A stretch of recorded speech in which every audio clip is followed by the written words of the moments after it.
where some chemistry occurs in a way that we release enough energy that we can capture it and we can actually produce a molecule of ATP.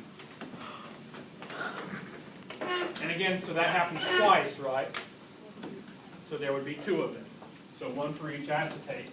So here, when we say in the citric acid cycle here we get out 2 ATP, that's because each time the cycle turns once, you get 1. And the cycle turns twice per glucose. Okay. So now let's pause and think about this here for a second. Where are the carbons? We just did that, right? Carbons came in as glucose. In glycolysis, they stayed as pyruvate. In the preparatory reactions, they get converted to acetate and CO2. And in the citric acid cycle, the carbons that come in as acetate are lost as CO2. We've lost our carbons. At this point, where's the energy? What have we done here? So let's do this prep. Let's do some bookkeeping. In these prep reactions, just to put them up here, per glucose. So this is per glucose here. In the prep reactions, we got 2 acetates, right? We got 2 carbon dioxides. We got 2 NADHs. Yeah, and we lost some energy as heat. Okay. In the citric acid cycle, again, per glucose, here, of the 2 acetates that come in, we get 4 carbon dioxides, 2 there and 2 there. We get how many NADH? 1, 2, 3 NADHs times 2, so 6 NADHs. And we get how many FADH2s? 2. And of course we lost some energy as heat. And how many ATP? 2 ATP. So that's our bookkeeping thus far. Where is most of the energy that came in as glucose? ATP. Is now where? 2 ATP. Most of it's still in those electrons that are in NADH, right? So if we do so far right now, let's do this. Everything all together per glucose, we have how many ATP? 4 ATP. So this is just so far, right? So far. Per glucose, we have 4 ATP. We have 10 NADHs. And we have 2 FADH2. And I don't care about it so much, but 6 carbon dioxide gone. I'm just thinking about energy. This represents our energy. Of this, of this energy that we've got here, of all this potential energy that we've got right here, which of it is accessible, if you will, to be used to do work? 4 ATP. Most of it is still where? Tied up in these reduced carriers. These are electrons stuck in these reduced carriers. So I need a way to get the energy and electrons out of those reduced carriers. And how do you do that?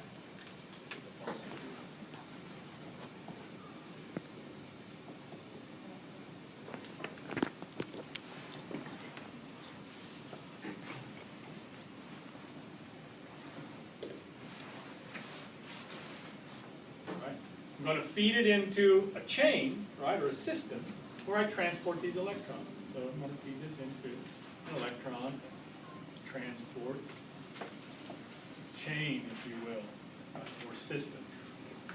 By the way, the last thing that receives the electrons here is oxygen to make water. So the final electron acceptor, the thing that gets the electrons at the end of the game, is oxygen, and you produce water from that. What feeds the electrons in? NADH. FADH has to feed them in lower in the chain down here because it doesn't have as much energy. And each one of these, an electron transport chain is really nothing more than a series of what kinds of reactions? Redox reactions. So this is nothing more. What's happening in here is oxidation and reduction. Okay. And overall, overall, the delta G for redox reactions, negative, positive, or zero? Negative. So this redox reaction releases energy. And we're going to use that energy to make what? To drive this. To drive that reaction. So this negative delta G here,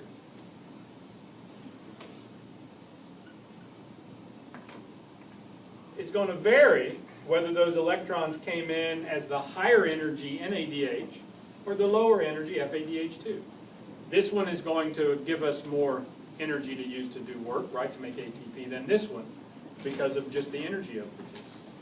We mentioned that the numbers that we want to talk about here with these per NADH, when you oxidize the electrons in NADH or oxidize NADH and release the electrons and pass them through the electron transport chain, you get enough energy being released to make 3 ATP under optimal conditions or 2.5 ATP under realistic conditions, right? If you release the electrons from FADH2 and feed them down here, under optimal conditions you release enough energy to drive the synthesis of 2 moles of this. Under realistic conditions, 1.5. That kind of makes sense? You all right with that? Okay. So at this point, not until we completely do the electron transport chain and release the energy in these reduced carriers do I produce most of the ATP in cellular respiration. Most of the ATP in aerobic respiration comes from this process here. Ultimately, the energy that was released was from the oxidations in here, right?